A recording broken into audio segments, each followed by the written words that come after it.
You know, in the Torah portion last night, it's about Pinchas, and that's what he done for what you said, or the whole congregation will be unholy. So Pinchas stopped that. Right. When he killed that couple. Right. He performed an act of divine cleansing with a spear. And we don't think in those terms in our time and culture. But by executing those who were blatantly violating the Father's holiness right there in the middle of the congregation, in the camp, apparently in plain sight. Do you think that that holiness is the maximum order, and any chaos dilutes that, and that's why it's a good that's why our illustration. Father has to guard himself against dilution, because he has to maintain the maximum order for himself. Maybe. Right. I mean, maybe. No, you're right, and that leads right into this second rule that I want to share here, something you know already, but I'm going to enunciate it. The only way something common can become holy is through Jehovah's grace. That's it. No other method is available. Now, the church's word for this process is sanctification, and that's a good word. But it's also what the evangelical world means when they speak of being saved. Up until the death of Yeshua, Elohim granted his grace to those he called. And who did he call? He called Israel. He granted his grace to the descendants of Yaakov, who became Israel. But that grace was contingent on their obedience to Torah. Oh, we could look up Psalm 103, and I meant to do that. He gives his grace to those who keep his commandments and follow his way. Today, Elohim's grace is available to anyone. The only requirement is faith in Yeshua. That faith results in our receiving unmerited favor, and unmerited favor is the definition of grace. We need to understand that both the Sinai covenant and the covenant established on Yeshua's sacrifice and blood, in both of those, holiness is granted through means of the Father's grace. I want to put that in a bit of perspective. I was taught that the reason for salvation is so we can be forgiven and we can be cleansed from our sin. Nothing wrong with that, but it's not enough. Why should we be forgiven and cleansed from our sin? What's our purpose? I think we can find that in Ephesians 2:10, where Paul says there, after he says we cannot earn our salvation. You're busy this morning, aren't you? What does that mean? Her phone's not. That's fine. That is fine. Right after Paul tells us that we cannot earn our salvation by performing works, then in verse 10 he says why we receive salvation. For we were created to do good work which the Father prepared from the beginning. What's the point of us being saved? Just so we no longer have to pay the penalty of our sin? That's part of it. Why were we created? Just to float around as forgiven ones doing whatever we want to do? No, we were created to carry out the Father's agenda. And we cannot do that until we're in a holy state, and we cannot achieve that holy state until we are sanctified, and we cannot be sanctified until we place our trust in obedience, our trust in Yeshua, and that trust leads to our obedience to his way. The Father created us for his work and for fellowship with him, and we are worthless for that while we are in a common and or unclean state. And it glorifies him. That's part of the purpose too. Yeah, To glorify. to glorify him. Yeah, that's part of our work, is to praise and glorify him. Only that which is holy can come into Elohim's presence. And only the purpose for salvation is so we can be declared holy, in case I didn't say that clearly enough. Only that which is holy can come into his presence, and only those who are holy can spend eternity with him. One who is born common, remains common their entire life, and dies common, can never come into Elohim's presence. That's the tragedy of condemnation, is never being able to come into his presence. But one who is born common, then sanctified through faith in Yeshua, then lives his or her life in a holy state, dies in a holy state, and then remains in the presence of holiness throughout eternity. Let's see, it's one or the other. Which should we choose? What to do? Of course it's not. People treat it like it's a casual choice. Most people think, well, I'm going to live any way I want to, till I'm about 50 or 60 or something. Then I'm going to be good. But holiness, being holiness, it has to bring about change. Absolutely. It can't be. It's like a chemical reaction where you add a reactive substance in there, and it causes that original to change to something else. I saw the Babylon Bee guys go to Elon Musk and said, hey, do us a solid. Why don't you do us a solid and accept, Jesus Christ as your Savior today? And Elon Musk is like, what? Why would I want to do that? Well, you want to go to heaven? Oh yeah. Well, yeah, okay. You're good to go. That's all it took. According to them, that's all it took. Well, okay, yeah. If that's what it is, I'll take it. So I knew in college at Miller, Dave Johnson used to love to pull out a little card he carried in his pocket, because he had called some evangelistic organization and a payphone long before such things as cell phones one night, and repeated the prayer they told him to do. He was just making fun of him.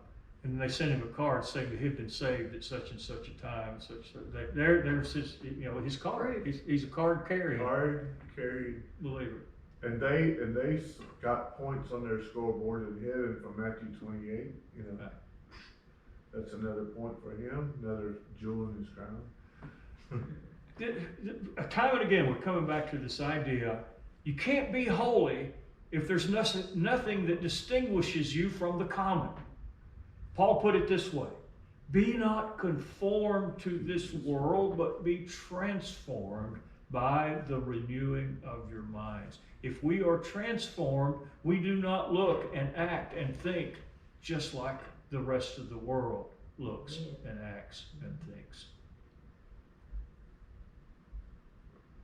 Every believer should be concerned, maybe even obsessed, with holiness, cleanliness, and purity at all times. And I say that as one who recognizes my tendency towards unholiness and impureness and uncleanness. I recognize those parts of my flesh that want to go in that direction. So I need to be even more obsessed with it than the rest of you.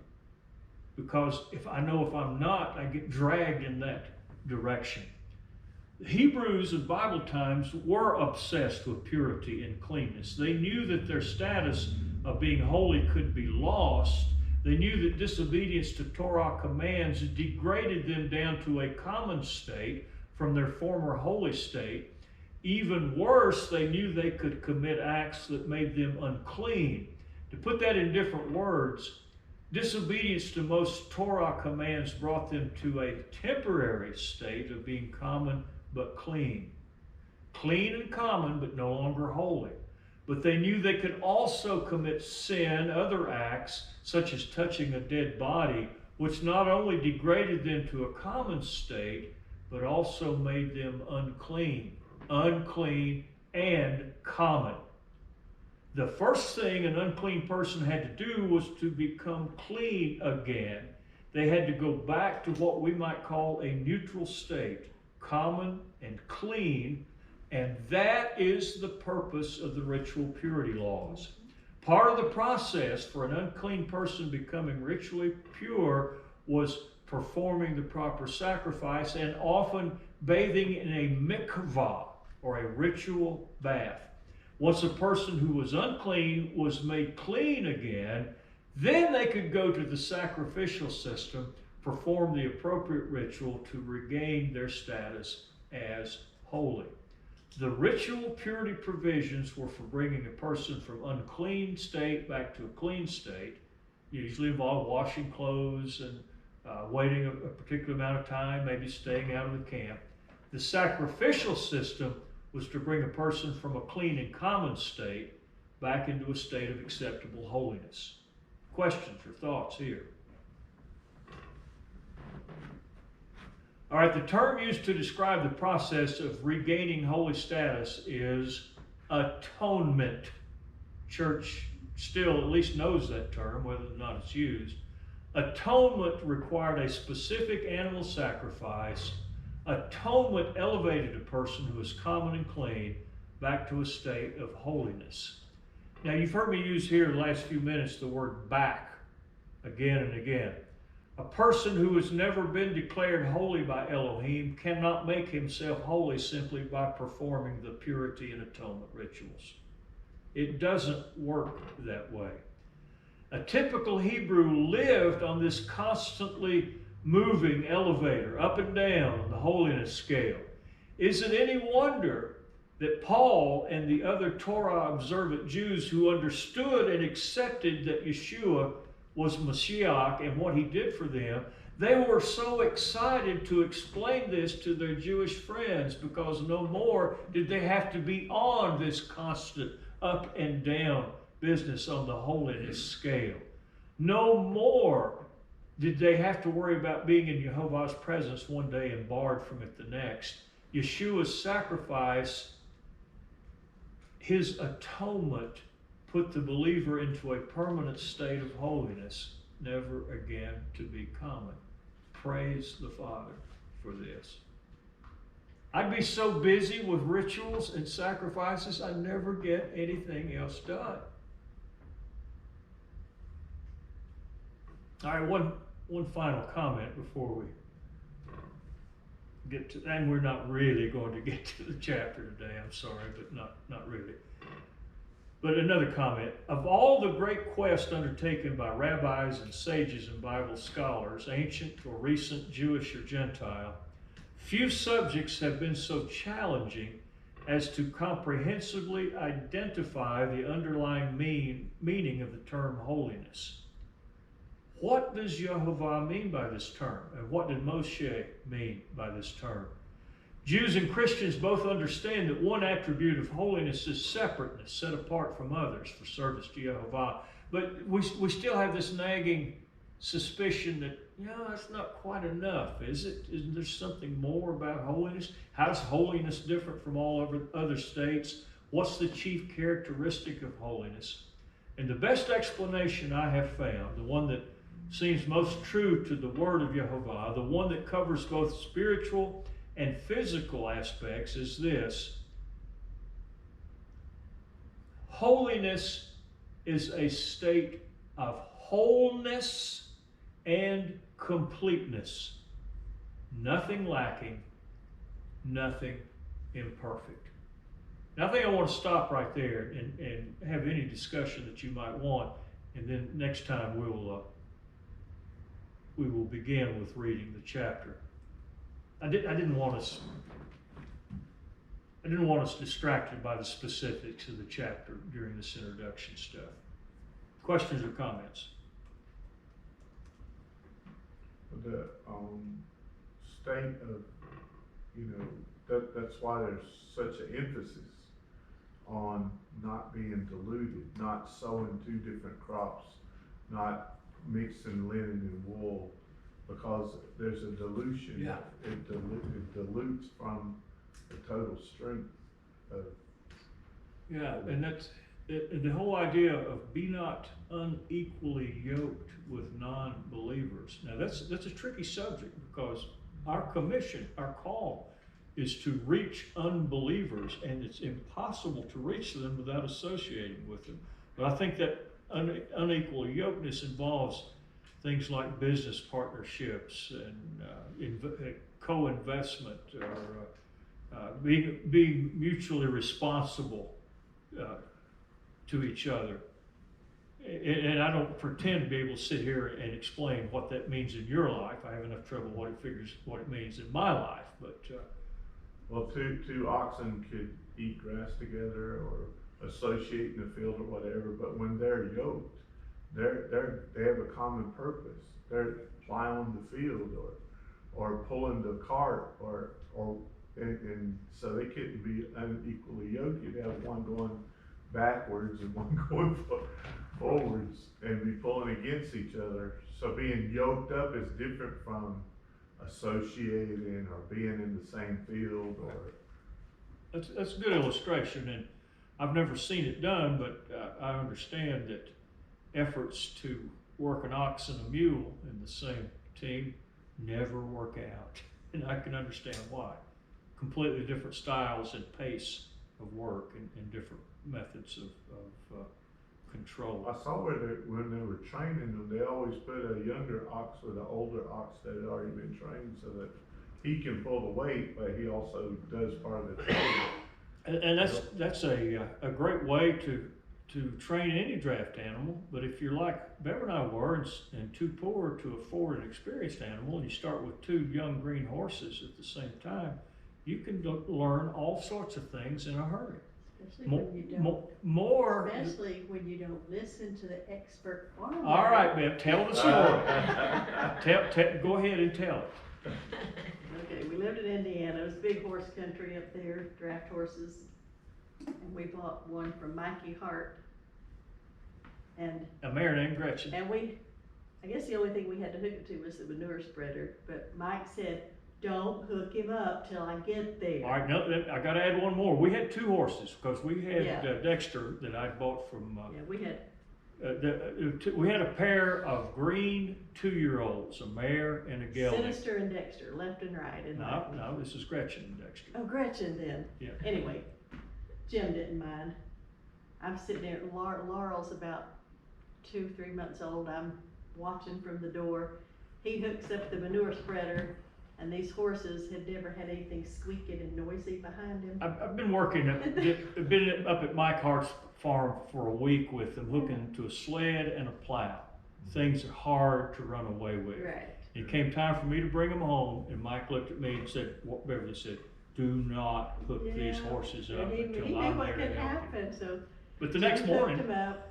He was gonna drive down the driveway, kind of a long driveway and a road, and then a big 7-acre field or something. We were in Indiana, and it took that first squeaking, those horses' ears went up, and they just took off, just getting it. And then I'm watching, and Jim got in the back of the manure spreader to brace himself to have more pull on the lines and not get thrown off. I didn't know if that manure spreader was running, you know. So, Wow.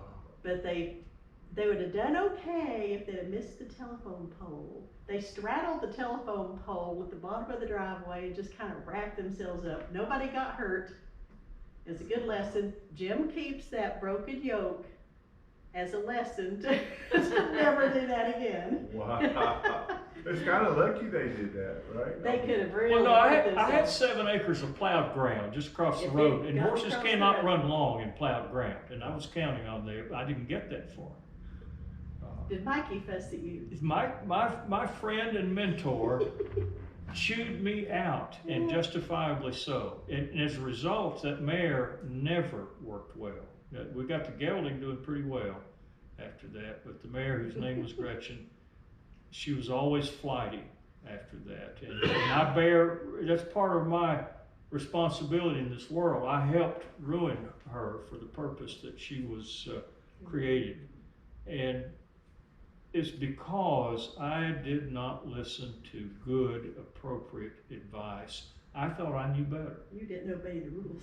I didn't obey the rules. I had been given clear rules by this man less than 10 years older than I was, but who had grown up with horses all of his life, who lived and ate and thought and breathed draft horses, who knew about everything about them. An accomplished farmer who used horses. He also ran a big dairy. He had all the big equipment. But an accomplished horse puller, accomplished logger with horses.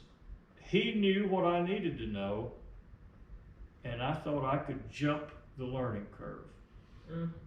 Isn't that sort of like the worst hurt people usually have is the hurt they felt in church, and it never goes away from them. A lot of times, just like that horse, she never forgot that experience. A lot of Scarred for people, life. they're hurt that, if somebody said they didn't have, something right in church. That everybody's got that story when you try to talk to them about Jesus or whatever. Yeah. They always got a story of how, well, I would try to go to church and the piano player told me that my shoes were wrong, or, Yeah. that just reminded, that Gretchen reminded me of the way people, they never forget a lot of times their church experiences. Sure. I remember forever my growing up experience, as all of us do. And the many times I was on the receiving end of some parental action that caused me to think, this is not right. I would never do that to my child. But you see, there are two ways to respond to that. You can either carry on that sort of behavior, or you could decide to break the cycle. Never hit my wife.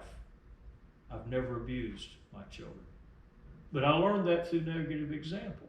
Now, the mayor, Gretchen, she learned the opposite of when I put her in a situation where she was terrified and she had to have been bruised and hurt some, she equated that harness with terror and pain for most of the rest of her life, maybe all of it. We finally sold her to a breeding program at the University of Alabama several years later. I'm sorry, I probably got off there what I was trying to say, but I might. That's all right. holiness and purity are at the heart of what we are about on the Father's behalf. Let's never forget that. Anything else? I kind of chuckled a little bit as we got to the end of our time last 2 weeks ago with our daughter and son-in-law's church in Silva. Baptist preacher looked up and said, now all hearts and minds clear. I hadn't heard that for a good while, but used to hear it about every week. All right, let's gather for a circle then. Something smells good. Maybe some burning.